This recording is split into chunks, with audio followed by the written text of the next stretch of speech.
humanas mais comuns, né?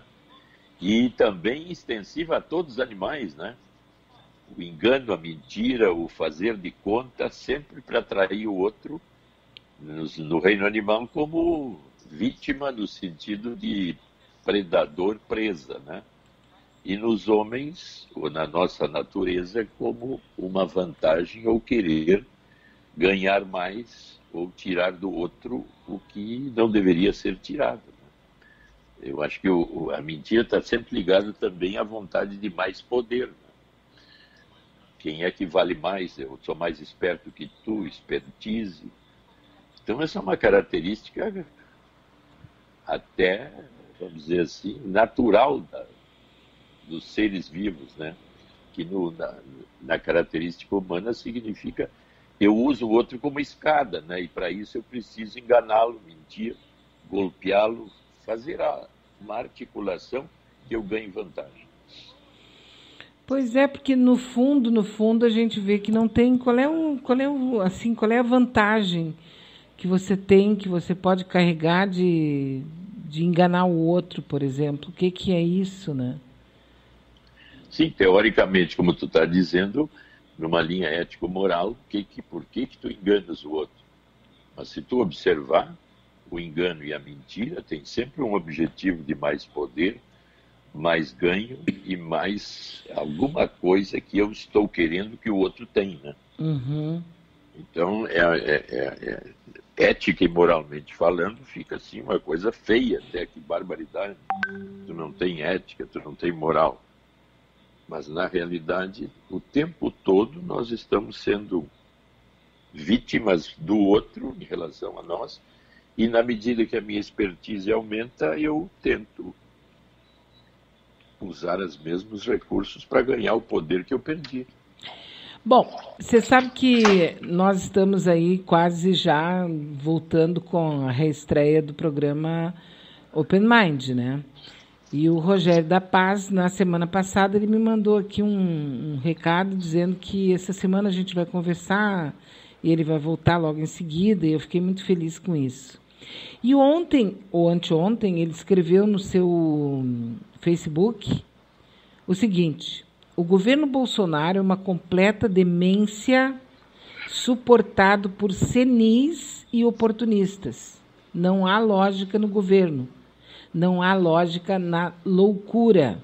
Há lógica ao redor, indo para o abismo a cada dia. Eu achei isso aqui tão profundo, sabe? Quer Sim. dizer, não há lógica no governo, não há lógica na loucura, certo? É que nós temos que ser, aí a expertise tem que aumentar. Porque mesmo dentro da loucura tem uma lógica e um objetivo que eu achei que o Laerte, como chargista, definiu bem na última, acho que foi na Folha de ontem. Aparece um negócio grande, assim, como se fosse um grande tonel, que o homem fica perto dele, assim, tipo 20 vezes maior, e aí então tem uma série de homenzinhos com regadores subindo uma enorme escada, e lá no centro do tonel tem uma pequena plantinha que está sendo regada dessa forma, ele subindo a escada, vindo a água de longe. Como é o nome dessa plantinha? AI-5. Regando. Olha, eu achei perfeita a charge. Vamos regando devagarinho, sem pressa. Criando a ideia. É. Então, a expertise da loucura é sempre também ligada ao poder. Vem cá, se eu sou psicótico, eu digo assim, olha aqui, ó, eu falo com Deus. Ah, é? Tu fala com Deus? Sim, Deus está do meu lado. Eu sou uma ligação direta de Deus com a Terra. Aí tu fica, mas como Deus? Eu acredito em Deus? Sim, mas o Deus que eu falo é muito superior ao teu. Então, qual é a lógica desse cara que diz que fala com Deus? O que ele está ganhando? Olha a expertise, uma igreja aí está sendo pesquisada porque prometeu que bastava uma unção com óleo bento pelo pastor tal, uma cruzinha na testa, não teria problema de coronavírus. Então, é sempre dentro da loucura, e se eu critico a loucura violentamente, com seriedade, o louco não está preocupado. Ele continua. Então, eu acho que nós temos que descobrir a expertise por trás disso. Como é que vai querer chegar no poder maior? Então, a gente mesmo tem que ter capacidade de percepção.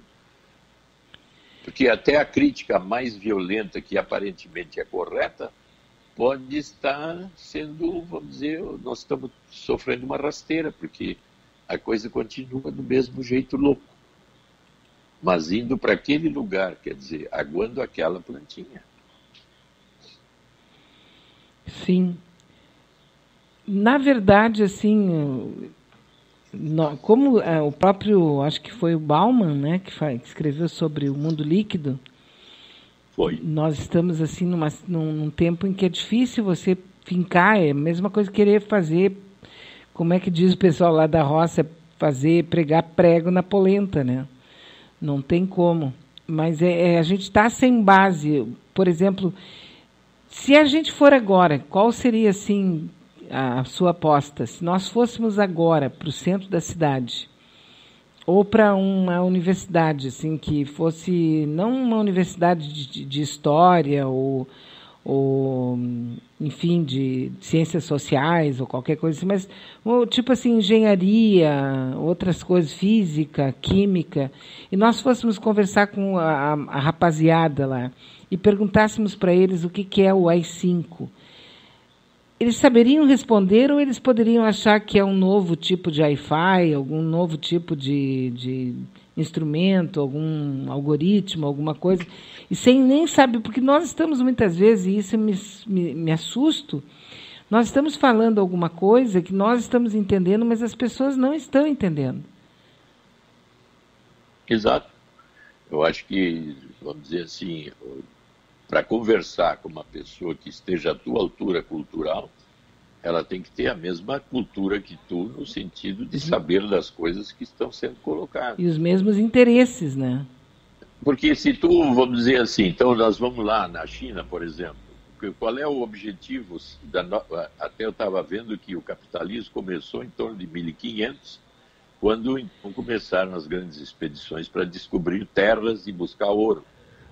Então, como é o capitalismo centro, quer dizer, uma nova época que começou com as grandes conquistas de terra em busca de ouro e riquezas. Então, tem 500 anos e que tem ido assim. Então, quanto mais esperto eu for capaz de entender como essa dinâmica funciona, do que do meu interesse, como é que eu mobilizo o interesse de alguém? Eu me lembrei daquele médico famoso dos Estados Unidos, da década de 70, que ele se internava no hospital como louco na sexta-feira e saía na segunda. Por que o psiquiatra vai se colocar como louco internado junto aos esquizofrênicos, paranoicos e loucos de toda ordem? Porque ele, ao entrar na loucura, descobria formas de trazer o louco para fora da loucura. Porque eu tenho que ter uma argumentação que eu conheça aquela loucura para entrar nela e torcê-la para o meu lado. Porque, na realidade, eu também quero que aquilo pare, porque aquilo, para mim e para os que me seguem, está errado. Mas eu tenho que ser esperto o suficiente para entender que mecanismo é esse que vai aguando essa plantinha. Como é que eu mobilizo esses estudantes lá para fazer um movimento ou ir numa zona que é do meu interesse ou do meu grupo? Eu tenho que ter uma expertise, uma movimentação intelectual de tal ordem que alguém me siga. Porque senão eu vou malhar em ferro frio. Pois é, e daí, assim, qual é a importância da linguagem nisso? É absoluta, porque eu tenho que te convencer com argumentos que são densos e que mobilizem o teu interesse.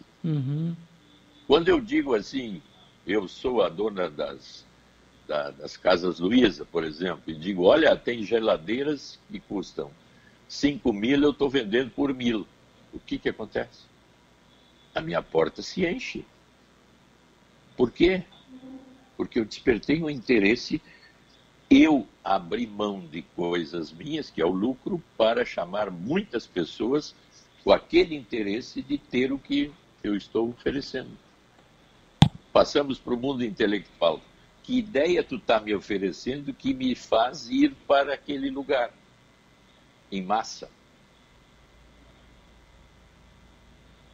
Tem que ter um recurso muito bom para botar em ação. E mais, o que eu vou ganhar? Sim, porque essa é a parte. Num regime, eu estou num regime basicamente capitalista. Qual é o Beatriz? Quanto eu ganho? Agora, idealmente, não, mas não é questão de ganhar, é uma oblação, vamos para uma linha mais...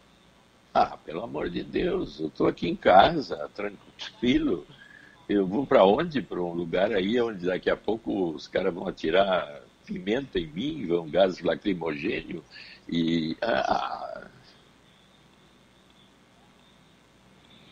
como é que eu crio um movimento que enfrente um contra-movimento? Porque, na verdade, assim, o que eu acho que hoje nós estamos perdendo de feio, de 7-1, é em termos de linguagem. Nós não estamos sabendo nos comunicar. Então, pois aí tu está levantando uma hipótese interessante, mas que tipo de comunicação tu está querendo fazer que não vale grande coisa? E qual a comunicação que tu acha que tu teria que fazer? Assim, falando seriamente, aqui, nós temos uma linha do tempo e dentro dessa linha do tempo nós temos algumas coisas, fatos que já aconteceram, que estão se repetindo hoje e que a lógica desses fatos obedece a alguma coisa que não tem nada a ver com a gente aqui, tá? Bom, eu sei disso por quê? Porque eu já passei por essa situação em 1980, eu passei por essa situação em 1990, 95, então eu tenho esse conhecimento. Quando tu vai conversar com uma pessoa que não tinha interesse nesse tipo de assunto, né, mas que hoje a politização é bem maior do que há 15 anos, com certeza que é, essas pessoas parece que estão assim, é como se o mundo estivesse acontecendo pela primeira vez. E tu quer passar para elas a ideia de que não foi, que já aconteceram outras vezes a mesma coisa, já aconteceu a mesma coisa. E essa tua linguagem não alcança as pessoas porque elas têm a informação. Tu tem uma informação que elas não têm. Eu estou me confundindo toda aqui. O que eu quero dizer é o seguinte: a linguagem que nós estamos usando para dizer para as pessoas que nós estamos perdendo tudo que nós conquistamos ao longo de 80 anos de caminhada, especialmente no Brasil, em termos sociais, em termos de trabalho, em termos de ter uma relação digna entre patrão e empregado, nós não estamos sabendo comunicar. Então, existem pessoas, desgraçadamente, que acham que tu dirigir um carro e ter o teu tempo à tua disposição, sem nenhum direito trabalhista, sem nenhum direito à aposentadoria, sem nada, significa que tu é um cara que tem personalidade, que tu é um empreendedor. Porque isso foi colocado na cabeça deles. Mas e qual é, então? Ou tu tem um diálogo chato, ou tu não entende bem o que está acontecendo. Ontem eu peguei um Uber para ir na festa do aniversário de um amigo meu. Primeiro um táxi. Aí o táxi, eu disse, e aí, o Uber está te prejudicando? Não está, eu estou também, agora tem um aplicativo novo que faz assim, mas ele me disse, é um leilão. Então eu teria que ir até Cachoeirinha por R$20, saindo daqui do Moinhos de Vento. Mas aí eu não aceito, não dá uma corrida de R$5 e tudo mais. E ele, então, estava contrário a esse aplicativo. Aí eu, na volta, vim de Uber, um cara mais inteligente, mais sofisticado no falar, disse, não, esse aplicativo está sendo muito interessante, porque ele faz um leilão. Então, a corrida é de 15 quilômetros, então começa 10, 20 ou 30.